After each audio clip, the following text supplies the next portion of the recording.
तर आता excitatory न्यूरोट्रान्समीटरचं mechanism कसं असते आपण ते बघणार आहे. सर्वात आधी आपण घेतला न्यूरॉन 1चा एक्झॉन टर्मिनल. न्यूरॉन 1चा काय घेतला आपण? एक्झॉन टर्मिनल. ठीक आहे. एक्झॉन टर्मिनलच्या एंडला काय प्रेझेंट असते? सिनॅप्टिक नॉब प्रेझेंट असतो असा. ठीक आहे. आणि इथे आपण काय घेतलं? हा काय असणार मग? न्यूरॉन 2चा डेंड्राइट. ठीक आहे. तर इथे आपण घेतला न्यूरॉन 1चा एक्झॉन टर्मिनल आणि सिनॅप्टिक नॉब. हा झाला न्यूरॉन 1 आणि हा सेकंड न्यूरॉनचा आपण काय घेतला? डेंड्राइट घेतला. ठीक आहे. आता काय होईल? या सिनॅप्टिक नॉब मध्ये न्यूरोट्रान्समीटर्स कशाच्या अंदर प्रेझेंट असतात? Synaptic vesicles. ठीक आहे. तर हा काय झाला? फर्स्ट ऑफ ऑल हा झाला सिनॅप्टिक नॉब. ठीक आहे. सिनॅप्टिक नॉबच्या अंदर काय प्रेझेंट असणार? सिनॅप्टिक वेसिकल्स असे. आणि याच्या अंदर काय प्रेझेंट असणार? तुमचे केमिकल्स. कोणते? न्यूरोट्रान्समीटर्स. ओके.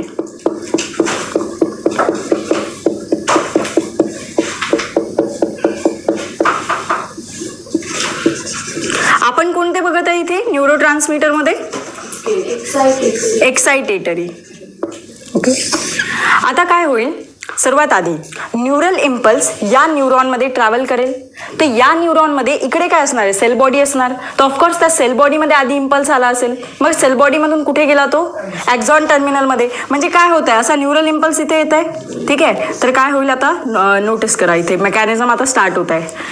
इम्पल्स न्यूरल इम्पल्स असा ट्रॅव्हल करत आहे. ठीक आहे. थ्रू एक्झॉन टर्मिनल ट्रॅव्हल करता करता जसा तो या सिनॅप्टिक नॉबच्या, याला आपण काय म्हटलं होतं? Pre synaptic. सायनॅप्स मध्ये काय म्हटलं होतं याला? प्री सिनॅप्टिक नॉब किंवा प्री सिनॅप्टिक मेम्ब्रेन. तर हा न्यूरल इम्पल्स ट्रॅव्हल करताना जसा हा हिट करेल कोणाला? प्री सायनॅप्टिक मेम्ब्रेनला, तेव्हा काय होईल? या प्री सायनॅप्टिक मेम्ब्रेनवरती प्रेझेंट असतात कॅल्शियम चॅनल्स. तर हा न्यूरल इम्पल्स या पर्टिक्युलर मेम्ब्रेनला हिट केल्यानंतर कॅल्शियम चॅनल्स ओपन होतील. ओके. प्रेझेंट ऑलरेडी असतात पण ओपन कधी होतील? जेव्हा जेव्हा न्यूरल न्यूरोट्रान्समीटर नाही, न्यूरल इम्पल्स काय होईल? यांच्या वॉल्सवरती हिट होईल. तर कॅल्शियम चॅनल काय झालं इथे? ओपन झालं. मग काय होईल इथे? Calcium influx. इन्फ्लक्स म्हणजे काय? इन्फ्लक्स मीन्स काय? एक असते इफ्लक्स आणि एक असते इनफ्लक्स. इनफ्लक्स म्हणजे अंदर येणे, इनसाइड. ठीक आहे. Inside neuron, inside synaptic knob जर कॅल्शियम येत असतील त्याला आपण म्हणतो कॅल्शियम इन्फ्लक्स. आणि इफ्लक्स म्हणजे जेव्हा ते आउटसाइड जातात.